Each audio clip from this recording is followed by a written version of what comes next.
Hi hello ನಮಸ್ಕಾರ. WPL 2025 RCB versus Mumbai Indians match ರಿವ್ಯೂಗೆ ಸ್ವಾಗತ.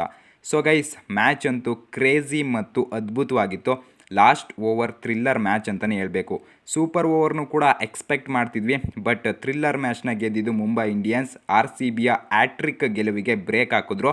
ಸೊ ನಮ್ಮ RCB ಎಡವಿದ್ದು ಬಾಲಿಂಗ್ ಕ್ಯಾಲ್ಕುಲೇಷನ್ನಲ್ಲಿ ಡೆತ್ ಓವರಲ್ಲಿ ಯಾರಿಗೆ ಬಾಲಿಂಗ್ ಕೊಡಬೇಕು ಅಂತಲೇ ಕನ್ಫ್ಯೂಷನ್ ಆಗೋಯಿತು. ಹಂಗೂ ಹಿಂಗೂ ಕೊನೆಯವರೆಗೂ ಮ್ಯಾಚ್ನ ತೊಗೊಂಡು ಹೋದರು, ಬಟ್ ಗೆಲ್ಲಕ್ಕಾಗಲಿಲ್ಲ. ಅಕಸ್ಮಾತ್ ನಮ್ಮ ಪೆರ್ರಿ ಬಾಲಿಂಗ್ ಮಾಡೋಕ್ಕೆ ಫಿಟ್ ಇದ್ದಿದ್ರೆ ಟೆನ್ಷನ್ ಇರ್ತಿರಲಿಲ್ಲ, ಪಕ್ಕ ನಾವೇ ಗೆಲ್ತಿದ್ವಿ. ಲಾಸ್ಟ್ ಸೀಸನ್ ನಿಮಗೆ ನೆನಪಿದ್ರೆ ಮುಂಬೈ ಇಂಡಿಯನ್ಸ್ ವಿರುದ್ಧ ಇದೇ ರೀತಿ ಸಿಚುವೇಷನಲ್ಲಿ ಪೆರ್ರಿ ಬೆಂಕಿ ಬಾಲಿಂಗ್ ಮಾಡಿ ಗೆಲ್ಲಿಸ್ಕೊಡ್ತಾರೆ. ಈ ಮ್ಯಾಚಲ್ಲಿ ಅದು ಕ್ಲಿಯರ್ ಕಟ್ ಆಗಿ ಮಿಸ್ ಹೊಡಿತಿತ್ತು. ಸೊ ಈ ಮ್ಯಾಚಲ್ಲಿ ಟಾಸ್ ಗೆದ್ದಿದ್ದು ಮುಂಬೈ ಇಂಡಿಯನ್ಸ್ ಟಾಸ್ ಗೆದ್ದು ಬಾಲಿಂಗ್ನ ಚೂಸ್ ಮಾಡ್ತಾರೆ. ಸೊ ಫಸ್ಟ್ ಬ್ಯಾಟಿಂಗ್ ಬಂದ ನಮ್ಮ RCBಯ ಸ್ಮೃತಿ ಮಂದಣ್ಣ ಬೆಂಕಿಯಾಗಿ ಬ್ಯಾಟಿಂಗ್ ಶುರು ಮಾಡ್ತಾರೆ. ಒಳ್ಳೆ ಸ್ಟಾರ್ಟ್ ಸಿಕ್ತು, ಬಟ್ ಅದನ್ನು ಕನ್ವರ್ಟ್ ಮಾಡೋಕ್ಕಾಗಲಿಲ್ಲ. ಓವರ್ ಅಗ್ರೆಸಿವ್ ಆದರು, 26 ರನ್ಸ್ ಹೊಡೆದು ಔಟ್ ಆದರು. ಮತ್ತು ಡ್ಯಾನಿ ವೆಯ್ಟ್ ಕೂಡ ಡಿಸಪಾಯಿಂಟಿಂಗ್ ಪರ್ಫಾರ್ಮೆನ್ಸ್ ಕೊಟ್ಟರು.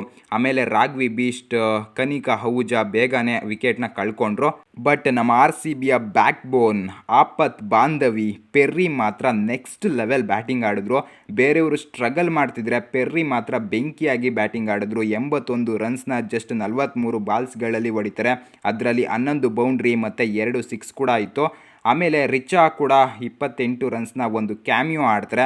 ಸೊ ಪೆರ್ರಿ ಅವರ ಸಹಾಯದಿಂದ ನಮ್ಮ RCB 168 ರನ್ಸ್ಗಳ ಫೈಟಿಂಗ್ ಟಾರ್ಗೆಟ್ ಕೊಡ್ತಾರೆ.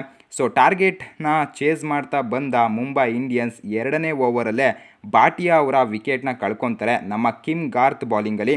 ಬಟ್ ಅದಾದಮೇಲೆ ಮ್ಯಾಥ್ಯೂಸ್ ಮತ್ತು ಸೀವರ್ ಬ್ರಂಟ್ ನಡುವೆ 57 ರನ್ಸ್ಗಳ ಪಾರ್ಟ್ನರ್ಶಿಪ್ ಬಿಲ್ಡ್ ಆಗುತ್ತೆ. ಸೀವರ್ ಬ್ರಂಟ್ 42 ರನ್ಸ್ನ 200 ಸ್ಟ್ರೈಕ್ ರೇಟಲ್ಲಿ ಹೊಡಿತಾರೆ. ಅದಾದಮೇಲೆ ಹರ್ಮನ್ಪ್ರೀತ್ ಕೌರ್ ಕ್ಯಾಪ್ಟನ್ಸಿ ನಾಕ್ ಆಡಿದ್ರು, ಹಾಫ್ ಸೆಂಚುರಿ ಹೊಡೆದು ಔಟ್ ಆದರು. ಕ್ರೂಷಿಯಲ್ ಟೈಮಲ್ಲಿ ಜಿಯೋರ್ಜಿಯೋ ವೇರಮ್ಗೆ ಆ ಓವರಲ್ಲಿ RCB ಕಮ್ಬ್ಯಾಕ್ ಮಾಡಿದ್ರು. ಬ್ಯಾಕ್ ಟು ಬ್ಯಾಕ್ ವಿಕೆಟ್ ಬಿತ್ತು, ಒಳ್ಳೆ ಮೊಮೆಂಟಮ್ ಸಿಕ್ಕಿತ್ತು. ಬಟ್ 19ನೇ ಓವರಲ್ಲಿ ಕನಿಕಾ ಅಹುಜಾ ಅವರ ಓವರಲ್ಲಿ ಮೊಮೆಂಟಮ್ ಎಲ್ಲ ಮುಂಬೈ ಇಂಡಿಯನ್ಸ್ ಕಡೆ ಹೋಯಿತು. ಲಾಸ್ಟ್ ಓವರಲ್ಲಿ ಜಸ್ಟ್ 6 ರನ್ ಬೇಕಿತ್ತು ಮುಂಬೈ ಇಂಡಿಯನ್ಸ್ಗೆ. ಸೂಪರ್ ಓವರ್ ಏನಾದರೂ ಆಗುತ್ತಾ ಅಂತ ಅಂದ್ಕೊಳ್ತಿದ್ವಿ, ಬಟ್ ಮುಂಬೈ ಇಂಡಿಯನ್ಸ್ ಗೆದ್ದರು 4 ವಿಕೆಟ್ಸ್ಗಳಿಂದ.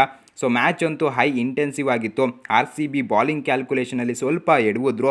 ಡೆತ್ ಓವರಲ್ಲಿ ಬಾಲಿಂಗ್ ಯಾರಿಗೆ ಕೊಡಬೇಕು ಅಂತಲೇ ಗೊತ್ತಾಗಲಿಲ್ಲ. ಜಿಯೋರ್ಜಿಯೋ ವೇರಮ್ ಒಬ್ಬರೇ ಸಖತ್ ಬಾಲಿಂಗ್ ಮಾಡಿದ್ದು, 3 ವಿಕೆಟ್ನ ತೆಗೆದ್ರು. ಹರ್ಮನ್ಪ್ರೀತ್ ವಿಕೆಟ್ ತೆಗೆದಿದ್ದು ಇವರೇನೆ. ಹರ್ಮನ್ಪ್ರೀತ್ ಔಟ್ ಆದಮೇಲೆ ನೆಕ್ಸ್ಟ್ ಬಾಲಲ್ಲೇ ಇನ್ನೊಂದು ವಿಕೆಟ್ ಬೀಳುತ್ತೆ. ಆವಾಗ ಕಾನ್ಫಿಡೆನ್ಸ್ ಕೂಡ ಬಂತು ಗೆಲ್ತೀವಿ ಅಂತ. So it's okay guys, Mumbai Indians ಗೆದ್ದಾಗಿದೆ. ಒಂದು ಮ್ಯಾಚ್ನ ಸೋತಿದ್ದೀವಿ, ಪರವಾಗಿಲ್ಲ. ಆದರೂ ಕೂಡ ಪಾಯಿಂಟ್ಸ್ ಟೇಬಲಲ್ಲಿ ಟಾಪಲ್ಲೇ ಇದ್ದೀವಿ. ನೆಟ್ ರನ್ ರೇಟ್ ಚೆನ್ನಾಗಿದೆ ನಮ್ಮದು. ಸೊ ನೆಕ್ಸ್ಟ್ ಮ್ಯಾಚಲ್ಲಿ ಕಮ್ಬ್ಯಾಕ್ ಮಾಡೋಣ. ಈ ಮ್ಯಾಚಲ್ಲಿ ಮಾಡಿದ್ದು ಸ್ವಲ್ಪ ಮಿಸ್ಟೇಕ್ಸ್ಗಳನ್ನ ತಿದ್ಕೊಳ್ಬೇಕು. ಸೊ ನೆಕ್ಸ್ಟ್ ಮ್ಯಾಚ್ ಇರೋದು UP ವಿರುದ್ಧ. ಸೊ ಈ ವಿಡಿಯೋ ಇಷ್ಟ ಆಗಿದ್ದರೆ ಲೈಕ್ ಮಾಡಿ, ಸಬ್ಸ್ಕ್ರೈಬ್ ಮಾಡಿ, ಮತ್ತು ನನ್ನನ್ನು ಸಪೋರ್ಟ್ ಮಾಡಿ ಗೈಸ್.